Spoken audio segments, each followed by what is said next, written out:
Olá, eu sou Paula Marujo, eu sou professora da Escola de Enfermagem Ana Nery, sou do Departamento de Enfermagem Médico-Cirúrgica e trabalho na área de saúde mental. Fui convidada gentilmente pela LASAI para falar um pouquinho de sistematização da assistência de enfermagem dentro dessa área da saúde mental. E eu agradeço muito já de antemão o convite feito tão carinhosamente. E é isso. Vamos falar um pouquinho aí então nessa manhã, para quem está vendo às 8 da manhã, e para quem quiser ver de novo à tarde ou à noite, enfim, vamos falar um pouquinho de sistematização da assistência à enfermagem.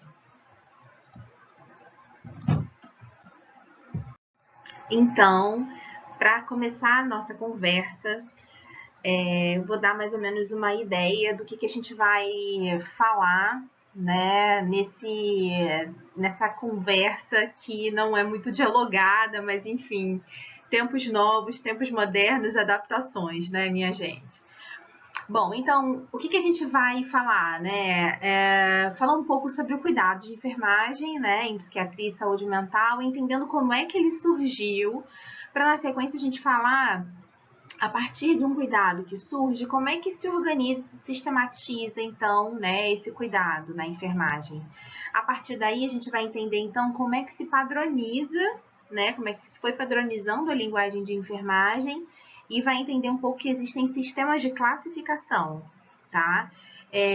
Vamos falar na sequência sobre como que é o cuidado de enfermagem em saúde mental atualmente, tá certo? E vamos falar também o que é necessário para a aplicação da sistematização de assistência e enfermagem na área de saúde mental.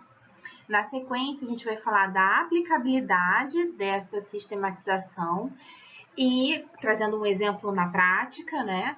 E também vamos falar das limitações da aplicabilidade dessa sistematização dentro da área de saúde mental. Então, é só um apanhado geral do que a gente vai conversar hoje. Portanto, dando continuidade aqui, a gente vai então começar o nosso papo, né, nosso assunto, falando sobre como é que acontecia, né, como é que foi surgindo o cuidado em psiquiatria, cuidado em enfermagem em psiquiatria. Bom, a gente vai fazer um recorte a partir do século XVIII. No século XVIII foi quando iniciou o tratamento hospitalar para as pessoas que tinham algum transtorno mental, porque antes disso, as pessoas que tinham transtornos mentais eram julgadas como pessoas que não tinham moral, pessoas que tinham desvio de conduta. E quem tinha um desvio de conduta era amoral ou imoral, eles eram indicados, encaminhados para igrejas. A partir do século XVIII, um psiquiatra chamado Philippe Pinel, ele começa a entender que, na verdade, não era uma questão de desvio de moral, era uma questão de doença mesmo, de transtorno psiquiátrico que essas pessoas tinham. Então, a partir do momento que ele começa a tratar esses comportamentos diferentes, né, como doença, essas pessoas elas saem das igrejas e vão começar a ser tratadas em hospitais. Nesses hospitais é que começa essa ideia do que o enfermeiro vai atuar, de como o enfermeiro psiquiátrico, né, que ainda não era necessariamente um enfermeiro psiquiátrico, mas esse projeto de enfermeiro começa aí com o papel de necessariamente ser vigilante dessas pessoas que estavam internadas nesses hospitais, e essas pessoas elas procuravam fazer a manutenção da ordem hospitalar, ou seja, deixar todo mundo quieto, deixar todo mundo dentro dos seus quartos, né? Então, o enfermeiro ele vem inicialmente cuidado de enfermagem, ele parte, né? Ele acontece principalmente dessa questão da vigilância, né? E que era algo violento para a época, né? Bom, desculpem algumas mudanças, às vezes bruscas, de um slide para o outro, mas é adaptação à tecnologia. Bom, então continuando, no século seguinte, no século XIX, a enfermagem ela começa a tomar outras funções, né?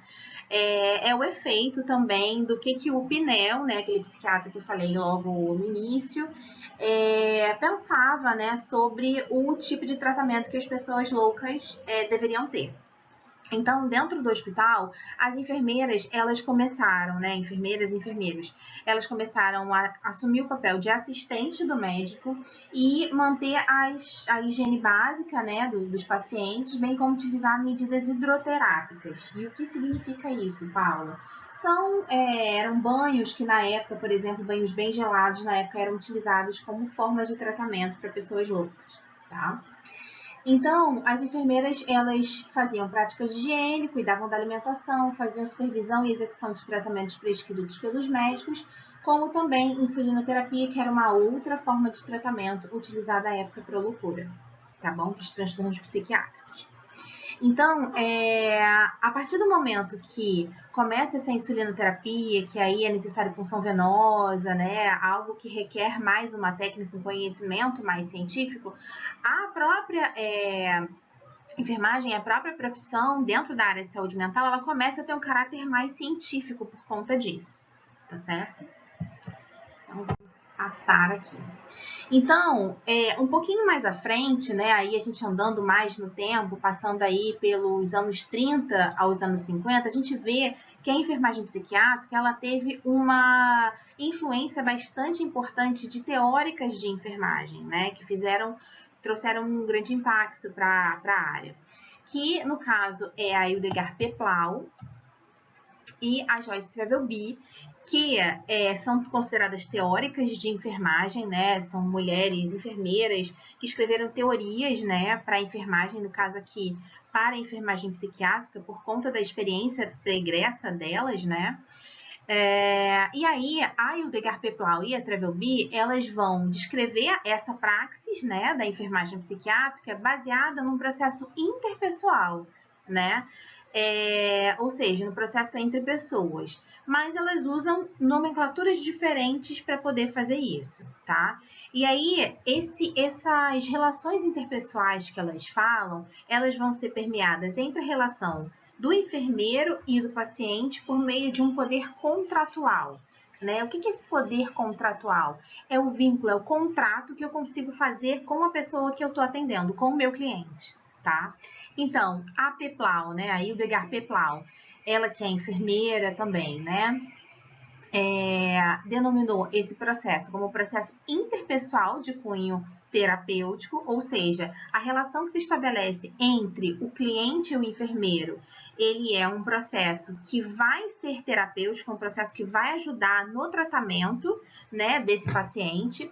E a Trevelby, Joyce Trevelby, ela vai nomear esse processo interpessoal de relação pessoa a pessoa, ou seja, as duas entendem que o relacionamento entre o paciente e o enfermeiro necessariamente tem potência para ajudar na terapêutica desse cliente. Então, continuando, a partir do momento que elas escrevem, né, essas duas teóricas de enfermagem, elas escrevem as suas teorias, essas teorias vão se disseminando pelo mundo, né? São autoras norte-americanas, então, assim, qual seria a situação aqui no Brasil, mais ou menos na década de 70, né? A gente tem uma situação de precariedade muito grande, né, do sistema hospitalar psiquiátrico. Na época, a gente não tinha ainda o SUS é um acontecimento posterior, então a maioria das clínicas psiquiátricas eram clínicas privadas, né, que visavam realmente somente o lucro. Então, as pessoas eram tratadas com muito pouca dignidade, ou, na verdade, nenhuma dignidade. A gente tem uma foto aí de uma realidade, a amontoação de pessoas, condições insalubres da ambiência, né, do local. Então, assim, a gente tinha condições muito ruins, não só de infraestrutura, mas também de tratamento oferecido a essas pessoas, que eram muitíssimo isoladas, né? Então, se uma pessoa dava algum sinal de loucura, ela era enterrada praticamente, né, dentro de uma clínica, de um hospital psiquiátrico, e o cuidado de enfermagem, se é que isso pode ser chamado de cuidado, era muito marcado pela violência, tá? Então, as pessoas tinham Era a época da camisa de força ainda, né? Era a época do isolamento em quartos, era a época da contenção química, que a gente chama, que é uma medicalização muito intensa para que a pessoa fique o tempo todo sonolenta e não interaja.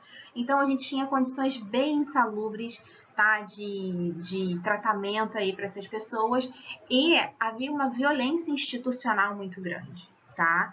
Então, mas a gente não pode generalizar. Tinham profissionais que eram muito contra isso, que não eram, que lutaram a favor de uma mudança de cenário, tá? Para que esse tipo de tratamento não continuasse, porque eram condições subhumanas.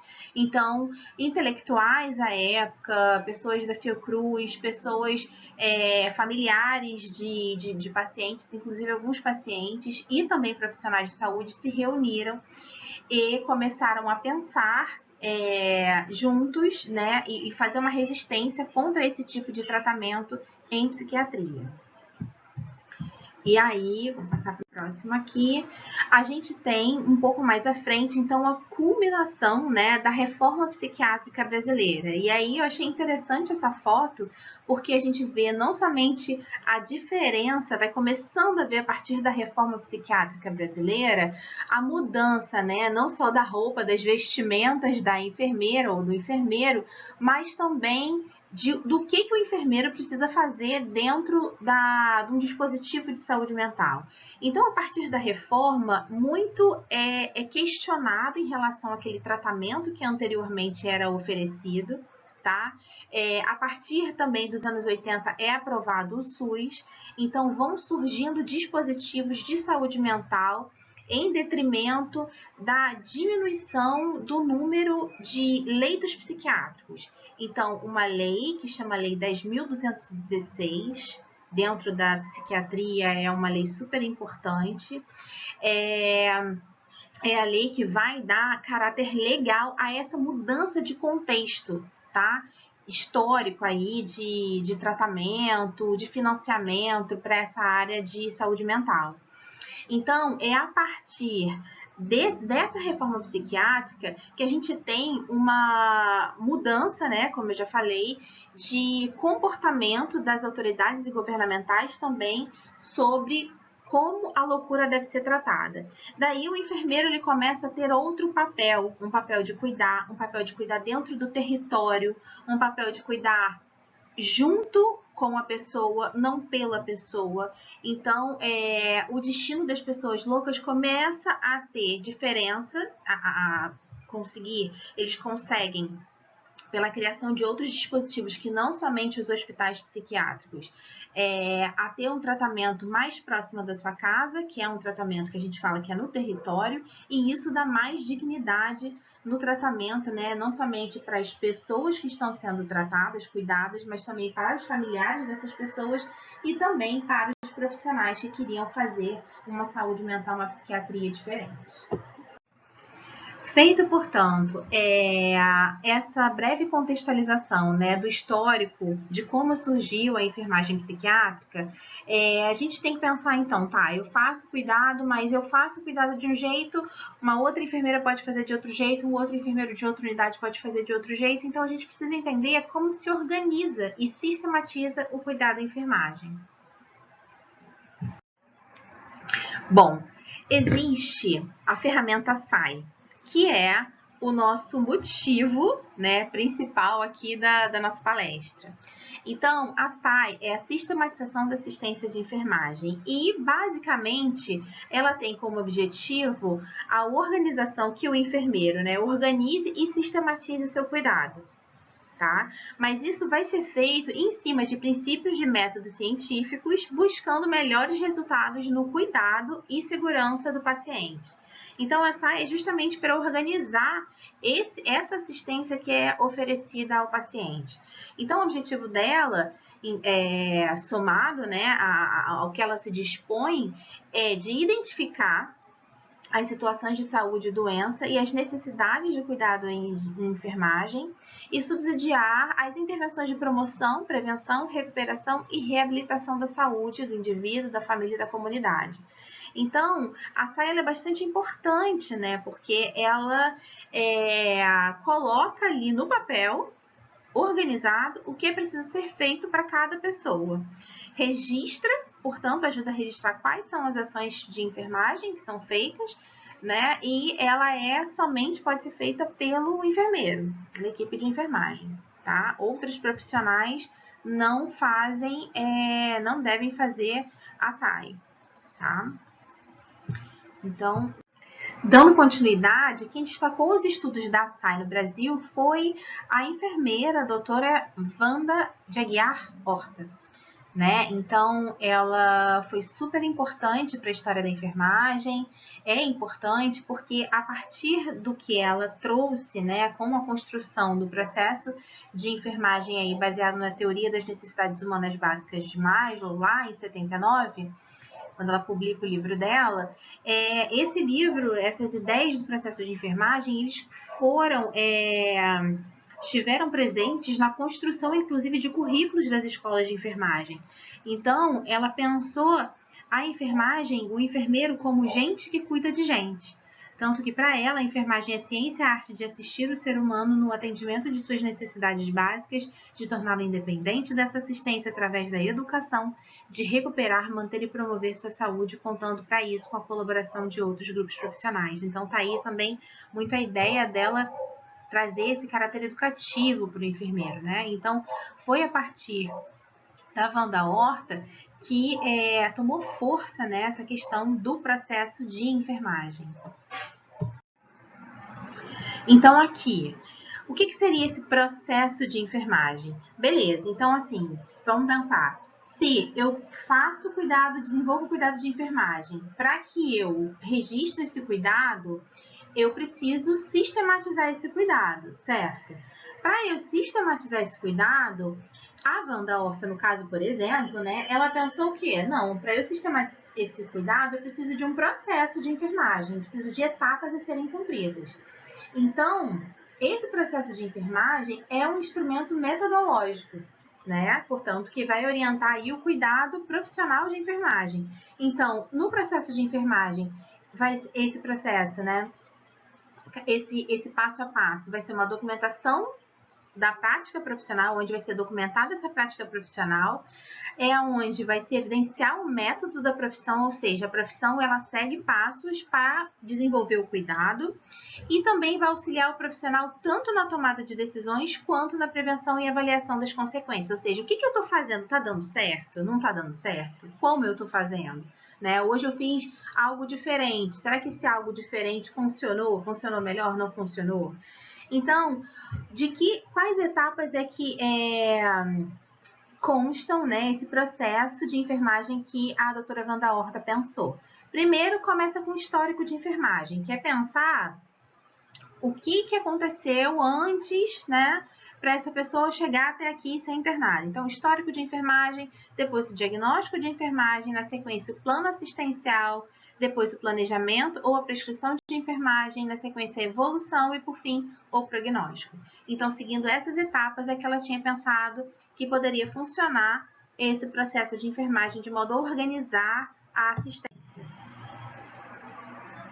Aqui, então, a gente tem a base legal dessa sistematização da assistência de enfermagem, que a gente tem que propor, mas para propor e ter uma adesão, né, nacional e ter um respaldo, é preciso que a gente tenha uma base legal, né, para aquilo que se está propondo. Então, somente a partir de 2002, com o apoio da resolução do COFEN, que é o Conselho Federal de Enfermagem, na resolução 272, é que a SAI, Sistematização de Assistência de Enfermagem, e o processo de enfermagem passaram a ser implementados em âmbito nacional. Então, é algo recente, né? Mais à frente, né, em 2009, o COFEN ele vai editar uma resolução, que é a 359, que vai revogar essa primeira 272 e vai trazer, então, o processo de enfermagem se organizando em 5 etapas, que são interrelacionadas, interdependentes e recorrentes. Paula, mas o da professora Wanda Horta tinham outras etapas, outros nomes. Mas como a gente vai ver mais para frente, o processo de enfermagem ele pode se implementar desde que ele tenha uma base teórica por trás dele.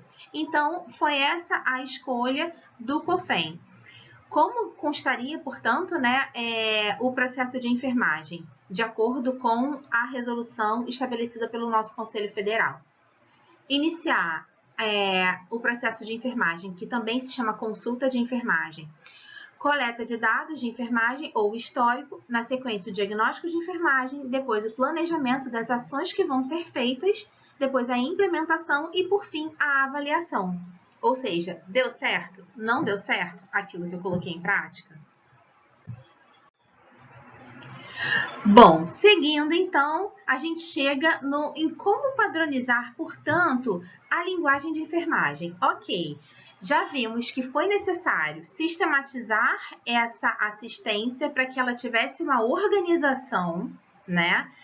Eu fiz 1 milhão de coisas hoje e na hora de ver, registrar, o que você fez? Você registrou alguma coisa que você fez? Não, não fiz. Então, como que você vai provar que você fez, né? Então, foi se pensando nisso. Então, a sistematização veio para organizar essa assistência. Depois da sistematização, a gente viu que veio o processo de enfermagem para ter para terem etapas, organizações de etapas, para que metodológicas, né, para que tivesse um método o nosso trabalho, a nossa assistência.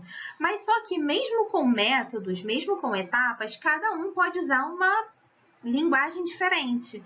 Então, pensando nisso, na não utilização de diversas linguagens, às vezes para falar a mesma coisa, foi pensado, né? Estudiosos, pesquisadores fizeram uma padronização, uma classificação de linguagem, né? Para ser utilizado nessa sistematização de enfermagem. E existem principais sistemas de classificação, tá? Os principais que são mais conhecidos são a CIP, que é a Classificação Internacional para a Prática de Enfermagem. Tem a tríade internacional que chama NANDA, tá? Que é North American Nursing Diagnosis Association. Tem o NIC, que é Nursing Interventions Classification, que é a classificação de intervenções em enfermagem, e tem o NOC, que é o Nursing Outcomes Classification, que é sobre os resultados, tá? Quais são os resultados que você tem a partir do momento da sua intervenção. Então, você tem o diagnóstico, você tem a intervenção, e na sequência você tem os resultados. Por isso que a gente fala que é uma tríade.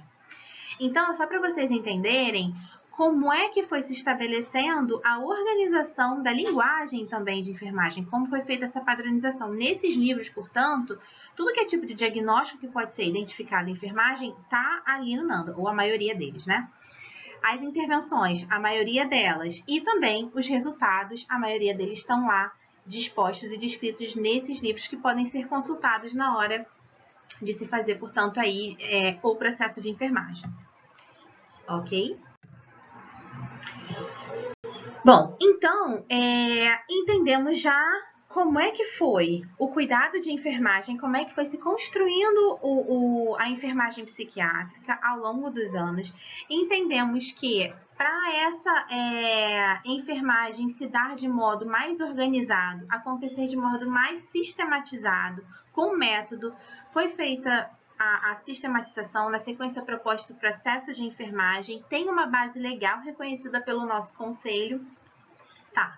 E aí, como é que tá o cuidado de enfermagem atual? Que a gente falou mais até a reforma psiquiátrica, mas atualmente, depois do estabelecimento do SUS e do surgimento de dispositivos de atenção psicossocial, que a gente chama, como é que acontece atualmente o cuidado em saúde mental? O que a gente vai ver agora. O cuidado de saúde mental, ele vai se dar a partir da rede de atenção psicossocial. Então, o enfermeiro ele está dentro dessa rede, nos dispositivos que compõem essa rede, que são hospitais gerais, que têm leitos de atendimento psiquiátrico, são os centros de atenção psicossocial, são as UPAs que atendem essas emergências psiquiátricas, são também hospitais psiquiátricos que entraram mais recentemente para essa rede, entre outros serviços. O enfermeiro inserido dentro desses serviços que entenderam, né, a partir da reforma psiquiátrica, que era necessário um cuidado mais humanizado e um cuidado que fosse feito junto com esse paciente, ele precisa ter outras perspectivas, né, para estabelecer esse cuidado, que é a capacidade de amar e ser amado, por exemplo. Ou seja, isso significa não, obviamente, um amor romântico, mas um amor que envolva, né, um relacionamento que vai se estabelecer com esse paciente, que envolva sensibilidade, que envolva empatia, né, que envolva delicadeza, que envolva necessariamente um cuidado, que eu posso abraçar esse paciente se ele tiver precisando de um abraço nesse momento, porque isso também vai se caracterizar como uma forma de cuidado. É muito importante também que haja, por parte do enfermeiro, um não julgamento, porque lembra que lá antes, no inicinho, a gente falou um pouco sobre como era feito o cuidado, quer dizer, o tratamento, né, em saúde mental era feito muito mais por um julgamento moral das pessoas. Então, por mais hoje em dia, né, depois de todos esses avanços no cuidado em saúde mental, por mais que a gente possa ser muito contrário, às vezes, à ideia de alguém. E, às vezes, por exemplo, alguém vem delirando, falando alguma coisa que está totalmente não óbvia, ou você sabe que é completamente mentira, né? A gente não pode julgar essa pessoa, né, esse paciente, essa pessoa que está em sofrimento mental, por essas ideias que às vezes vão contra o que a gente acredita mesmo, né? Então, essa ideia de aceitação e não julgamento, ou seja, eu vou cuidar daquela pessoa porque naquele momento ela precisa desse cuidado de saúde, né, em saúde mental. E não porque eu acho que ela é feia, bonita, porque ela tá cheirosa ou tal, porque ela professa a mesma religião que eu ou não. Enfim, então esse não julgamento é muito importante, né, nesse cuidar de enfermagem em saúde mental, sobretudo, né?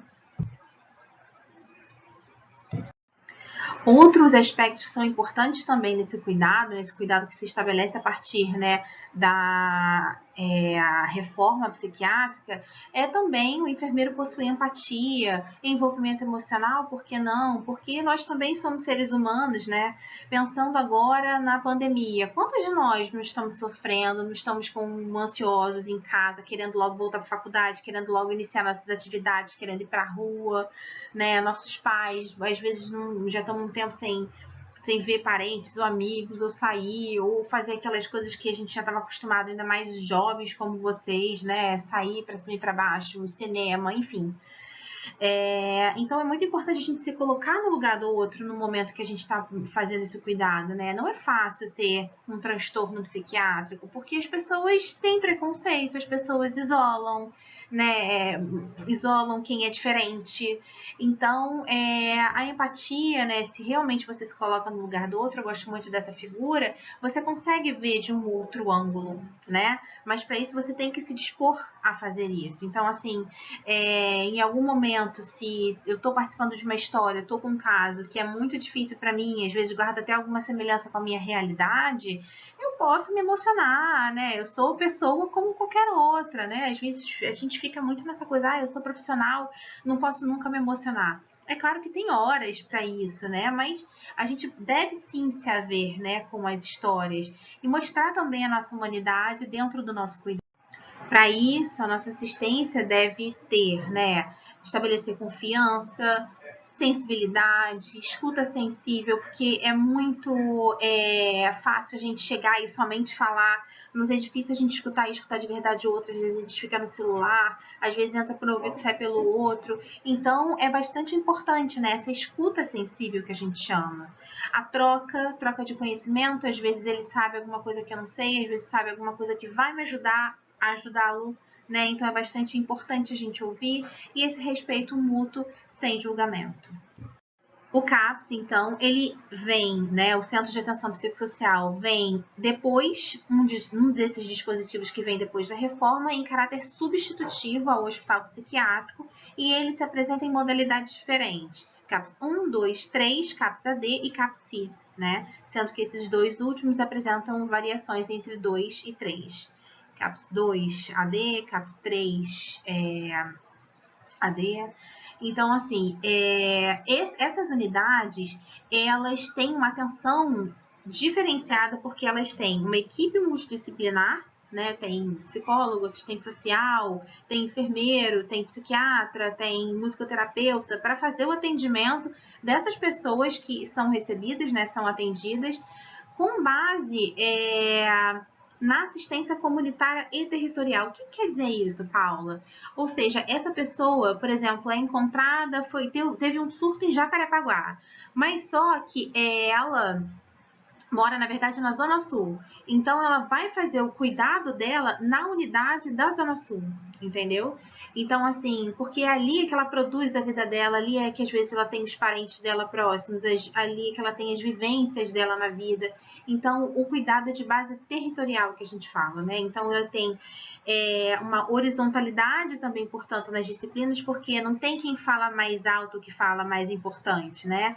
Temos médicos, enfermeiros, assistentes sociais, psicólogos, todos com ideias que vão se concluir, né, que vão estar ali para resolver os casos que chegam. Muitos desses casos, eles chegam a partir de encaminhamento da porta de entrada do sistema, que é o posto de saúde, que é chamado de estratégia de saúde da família. Então, é na estratégia de saúde da família, atenção primária, que muitos desses casos também são encaminhados para esse centro de atenção psicossocial, que fazem parte dessa rede de atenção psicossocial, que está muito longe de ser só o hospital psiquiátrico, né, como era antigamente. Então, essa rede, ela é rica e ela é composta, rica no sentido de ter vários, né, dispositivos, e ela é bastante importante, sendo que o CAPS, ele é um elemento central que vai ligar as outras unidades, as UPAs, as unidades de saúde da família, os hospitais gerais, tá? Que vão receber essas pessoas e vão encaminhar para o CAPS para que nesse lugar essas pessoas que têm transtornos psiquiátricos tenham um tratamento contínuo.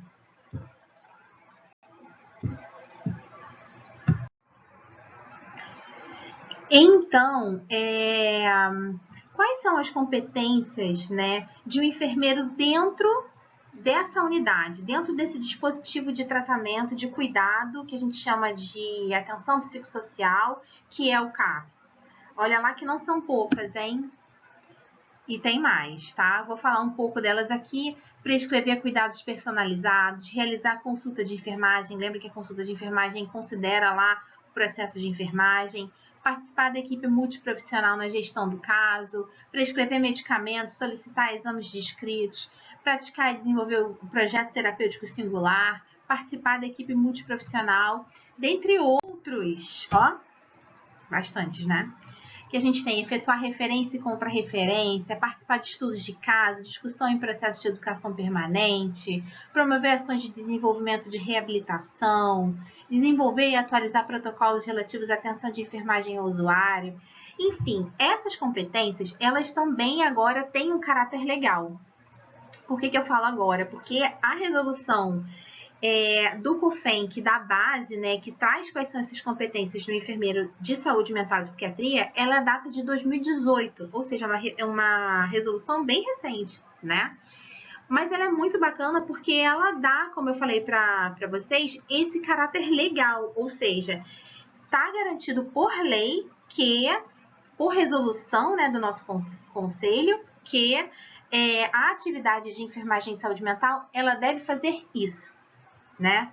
Efetuar registro escrito, individualizado, sistemático no prontuário, enfim, dentre essas outras, todas que eu li para vocês, e essas outras que estão dispostas aqui. Então, é bastante coisa, né? Bastante coisa que o enfermeiro deve fazer dentro do CAPS, dentro da área de saúde mental, né? Mas só que é fácil. Como é que se faz isso para pessoas que vira e mexe mudam de humor? Bom, tá aí a complexidade das classificações em saúde mental. Por quê? A relação entre as pessoas, elas têm altos e baixos, né? E as pessoas têm emoções. Então, assim, eu posso fazer lá bonitinho o processo de enfermagem para uma pessoa, e aí esse processo de enfermagem eu faço todo um plano bonitinho de cuidado, mas só que amanhã ela muda de humor, muda porque ela tem um transtorno de humor, ela tem um transtorno obsessivo compulsivo, né? Então ela vai e muda. A gente fala de ciclar rápido, então ela cicla muito rápido. Então hoje ela tá muito bem humorada, hoje ela tá mais mais pra frente a gente fala que é maníaca, né? Então ela tá super disposta a fazer tudo, mas passou uns 2, 3, 4 dias, ela mudou completamente, começou a ficar mais triste, mais no canto dela, mais isolada, mais depressiva. Isso faz parte do diagnóstico de transtorno mental, né? Do transtorno bipolar. Então, como é que faz, né? É muito mais complexo, é mais difícil dentro da área de saúde mental, que a gente tem muitas nuances de comportamento, a gente colocar em prática esse processo de enfermagem. É impossível? Não, não é impossível, mas existem limitações, que é o que a gente vai ver mais para frente. Então, o que é necessário, né, a partir dessa contextualização, né, de que tem sim uma complexidade para a gente enfrentar, para colocar em prática essa classificação, né, dos diagnósticos, por exemplo, de enfermagem dentro da saúde mental, o que é necessário para a aplicação desse processo, né, na área da saúde mental? É importante lembrar que a resolução do COFEN número 358 de 2009 vai falar que para se estabelecer, portanto, o processo de enfermagem, é preciso que haja um suporte teórico que vá orientar essa coleta de dados, tá? E aí eu vou ter que considerar, né, necessariamente nesse processo, que vai precisar ter o estabelecimento dos diagnósticos de enfermagem, o planejamento das ações ou intervenções de enfermagem, tá? E essas informações vão oferecer aí base para avaliação dos resultados de enfermagem que vão ser alcançados. Tá bom? Então, algumas pessoas podem utilizar, né, no processo de enfermagem, a nomenclatura da NANDA, a classificação da NANDA, por exemplo. Outros vão poder utilizar uma teoria de enfermagem, tá? Vai depender do que for selecionado pela equipe da instituição local. Então, para que o enfermeiro consiga aplicar o processo de enfermagem, é necessário que ele saiba das necessidades desse sujeito que ele está atendendo, das necessidades em saúde. É necessário que ele organize, né, a forma de abordagem, de como coletar os dados, né, porque o modo como você vai falar com a pessoa faz toda a diferença. Se tem um paciente, por exemplo, que está em surto, eu não tenho como falar com ele naquele momento, eu tenho que aguardar o momento certo. Que ele organize essas informações para que ele receber, né, para colocar num plano de cuidado organizadinho, identifique então e planeje quais são as intervenções de enfermagem que vão ser necessárias diante daquilo que surgiu na conversa e faça essa retroavaliação da assistência prestada, entendendo se aquilo que ele colocou ali no plano foi efetivo ou não.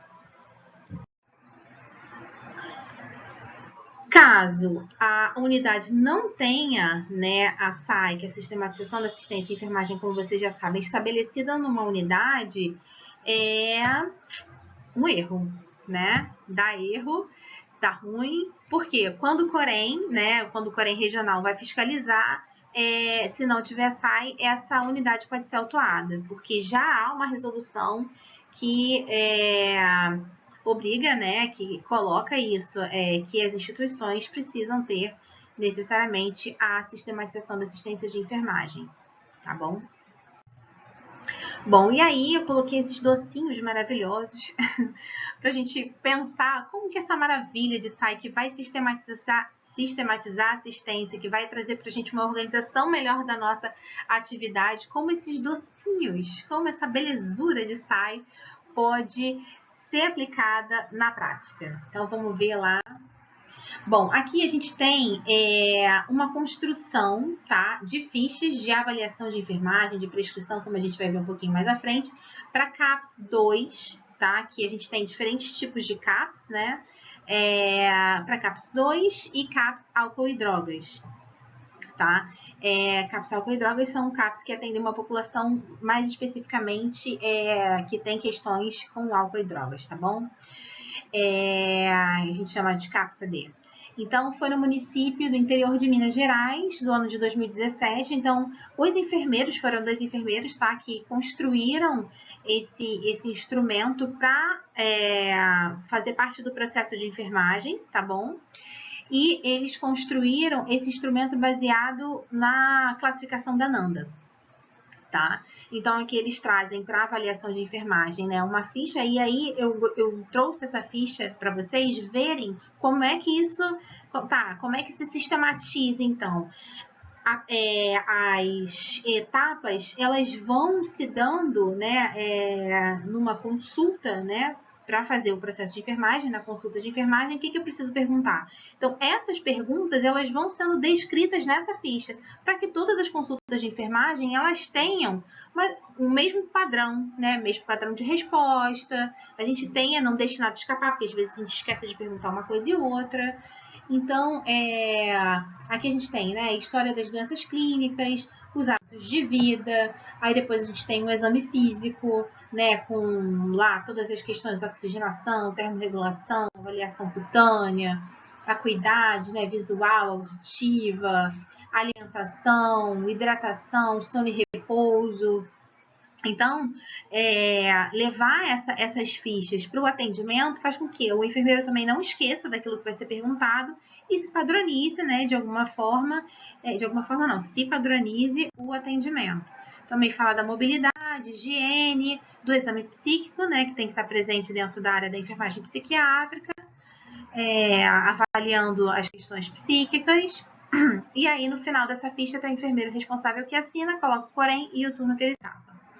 Também fizeram, para sistematizar a assistência de enfermagem lá, uma ficha para somente diagnósticos de enfermagem. Então, eles pegaram lá dos diagnósticos de enfermagem, colocaram todos os diagnósticos, né, que eles verificaram, e que tem relação, né, com a área de saúde mental também. E o que eles fizeram? Eles colocaram os diagnósticos caracterizados por. Então, se eu tenho um estilo de vida sedentário, caracterizado por quê? Nunca faz exercício, nunca fez, ou já não faz exercício há muito tempo, descreva ali, cada um, né, vai ter uma característica diferente. E aí tem os diagnósticos que são descritos, né, caracterizado por, no caso, trazer as características, né, personalizadas ali do cliente. Também fala de risco de suicídio, risco à violência direcionada a outros, todos esses são diagnósticos, tá? Mais um pouquinho para frente temos a prescrição de enfermagem, tá? Também que foi utilizada uma ficha, né, para essa prescrição de enfermagem, e aí esse intensivo e semi-intensivo é o modo de cuidado no CAPS, né, é como se fossem regimes intensivos, a pessoa vai mais vezes ao CAPS durante a semana, e semi-intensivo não precisa ir tantas vezes, basicamente isso. E aí, quais são as prescrições de enfermagem para essas pessoas que estão indo no CAPS em diferentes tipos de frequência, né? E tem estimular atividade para melhora do autocuidado, orientar sobre o uso correto de medicações, observar e relatar a aceitação da dieta oral, né? Enfim, tem uma série aí de prescrições que foram utilizadas. Então, em relação às limitações, a gente já indo para a fase final aí da nossa palestra, espero que esteja ficando muito claro para vocês. Quais são as limitações, então, para a aplicabilidade da SAI, já que é tão docinho, né, como eu trouxe, já que facilita, de alguma maneira, muito a gente lembrar quais são os diagnósticos, intervenções, prescrições, né, quais são essas limitações, né? Lembrando que, nesse momento anterior, eu trouxe um exemplo que fez a construção de prescrição, né? Fez as construções das fichas para o processo de enfermagem baseada na classificação da NANDA, mas só que, por exemplo, se eu tiver que criar uma ficha de processo de enfermagem baseada numa teoria de enfermagem, eu também posso fazer, porque isso está previsto na resolução do COFEN 358, tá bom? Então, agora sim, indo para as limitações para aplicabilidade. Então, essa limitação da aplicabilidade da SAI em saúde mental que a gente vai falar um pouco agora, indo para a reta final, né, como eu já falei. O que a gente tem de dificuldades, né? Há uma dificuldade dentro da unidade, né, de tempo, por exemplo, na saúde mental, a gente tem uma série de demandas específicas no CAPS, então tem sempre muita demanda, tem visita domiciliar, tem atividades dentro da unidade, então assim, parar para preencher uma ficha toda de diagnóstico, uma ficha toda de prescrição, uma ficha toda de plano de cuidado, sendo que, como eu já falei, isso pode mudar, né, de acordo com esse comportamento, a ciclagem, a sintomatologia desse paciente. Então, eles falam que se gasta muito tempo consumido para o preenchimento e manuseio desses formulários. Há uma pouca valorização, né, e não conscientização também de grande parte dos enfermeiros para a importância da SAI. Há um pouco conhecimento, muitas pessoas passam pela SAI na faculdade, quando chegam na vida prática ali, na lida do trabalho, às vezes não é exigido, né, fazer essa sistematização no ambiente de trabalho, então vai ficando. Então eles dizem que não tem conhecimento da SAI, taxonomia ANANDA, nada disso.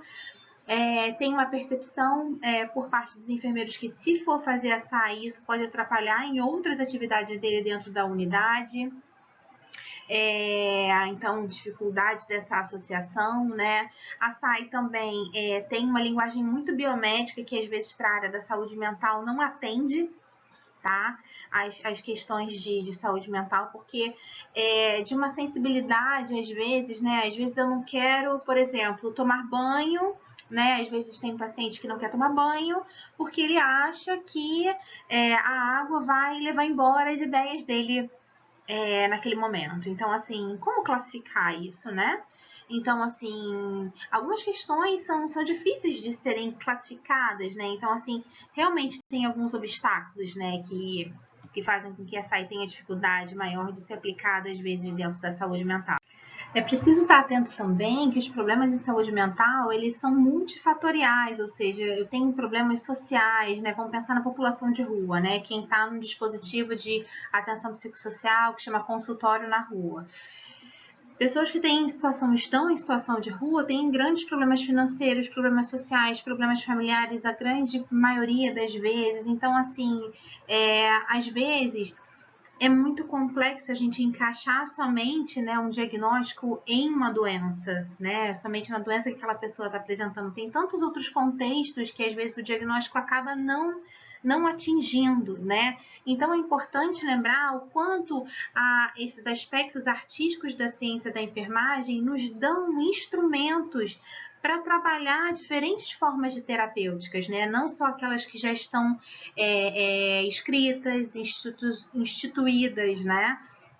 Então, como é importante o enfermeiro usar da intuição mesmo, da sensibilidade, o que eu posso fazer de melhor nesse momento? Às vezes, tudo que a gente estudou, né, naquele momento, não vai ser eficiente para aquela pessoa que tem um modo específico de lidar com determinada situação, né? Então, assim, quanto que às vezes a gente acha que fazer um curativo pode ser a melhor coisa, ou quantas vezes a gente acha que encaminhar aquela pessoa que está muito suja para o banho vai trazer uma melhora para ela, mas o que ela guarda dentro daquela sujeira, né? Ela está disposta a se despir daquela sujeira? Então são questionamentos que a gente acaba pensando, né? Só quando a gente está nessa prática, a gente vai vendo quanto essa sensibilidade de respeitar o outro, ela às vezes é muito mais terapêutica do que querer encaixar, né, ele às vezes em algum sistema, algum método, né? Que, é claro, é importante também para organizar a nossa prática, mas só que a gente precisa também se esvaziar de algum saber prévio para poder saber como cuidar também do outro, né? Então, eu acho que a área da saúde mental, ela sim, a sistematização, ela ajuda, né? Mas a gente não pode querer encaixar tudo nas caixas dessa sistematização, né? Sabendo que a gente é muito plural, a gente sempre vai ser muito multifatorial, então a gente precisa saber respeitar também isso e entender que às vezes não é possível classificar, né, dar um diagnóstico para determinada situação, né? Às vezes essas padronizações generalizantes, elas não são tão terapêuticas quanto a gente gostaria ou quanto a gente precisaria nesta clínica, né, na clínica de saúde mental. Então é bastante importante a gente estar atento para essas limitações e utilizar a potência da sistematização quando necessário for. Vocês estão chegando aí, que façam um bom proveito, né, dessa sistematização. Se vocês entenderem, né, mais para frente o quanto é importante fazer algumas novas classificações, ou não, entenderem mesmo, tem coisas que realmente não tem classificação, será bem-vindo, né? Estudem, entrem, venham para a saúde mental, né? Sejam bem-vindos. E aqui, por fim, eu trago essa foto que, nesse assunto que a gente está falando, né, a saia às vezes traz muitas caixinhas, né, para a gente encaixar e facilitar e colocar organizado a assistência de enfermagem, né, trazer um método, mas nem sempre o que a gente observa na área de saúde mental nessa clínica é possível de entrar dentro dessa caixinha. Às vezes até meio que cabe, né, como a gente vê esse bagaço aí de essa partezinha aí da tangerina encaixar ali na cabeça do dente do alho, mas só que ela não faz parte daquilo, né? Então, às vezes tem situações, né? Às vezes uma pessoa senta do seu lado e desabafa e fala um monte de coisa, às vezes está delirando e precisa chorar e precisa de um abraço. Então, como classificar isso, né? Como classificar essa intervenção, né? Às vezes a pessoa está querendo que você sente do lado dela para ouvir uma música que ela muito gosta. Então, assim, tem situações que são muito delicadas e muito específicas de um determinado cuidado, né? Manejo de um caso. Então, às vezes é difícil mesmo colocar ela numa classificação. Isso não quer dizer que classificação não seja importante, pelo contrário, ela é, porque às vezes a clínica de saúde mental é fluida demais, né? E é importante a gente registrar, é importante sim a gente organizar, né? Mas também saber que é isso, tem momentos que a gente vai poder organizar, sistematizar e tem momentos que não, né? Então, a partir disso, é importante que a gente também saiba que tudo organizadinho demais não dá certo, né? Tem uma psiquiatra chamada Anice da Silveira, que é maravilhosa, procurem sobre ela, que ela fala que coitadas das pessoas que não são loucas, né? Quem é normal demais é chato.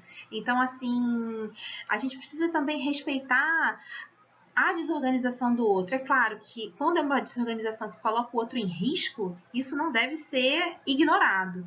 Mas quando é uma desorganização que faz com que ele sobreviva a todo o caos que às vezes é estabelecido dentro da realidade, né, daquele sujeito, a gente precisa respeitar isso, né? Então, assim, quanto a gente deve entender o nosso limite também, enquanto profissional, nessa organização demais do outro, né? Então, assim, a gente precisa sim organizar, mas nem sempre tanto, tá bom? É isso. Eu espero que tenha sido bacana para vocês. Para mim foi. Muito obrigada. Sejam todos muitíssimo bem-vindos. Muito obrigada a vocês que ficaram até aqui, que assistiram. Esse é meu contato. Acho que essa fase do Pablo Neruda é maravilhosa. Poderão cortar todas as flores, mas não poderão deter a primavera. No momento que a gente está de pandemia, a gente não pode perder a esperança de que a gente vai ter dias melhores, né? Que a gente pode sim continuar nossa vida e pode conhecer mais e ter nossos sonhos mantidos, né? Não deterão nossa primavera. Muito bem-vindos mais uma vez para todos. Grande beijo.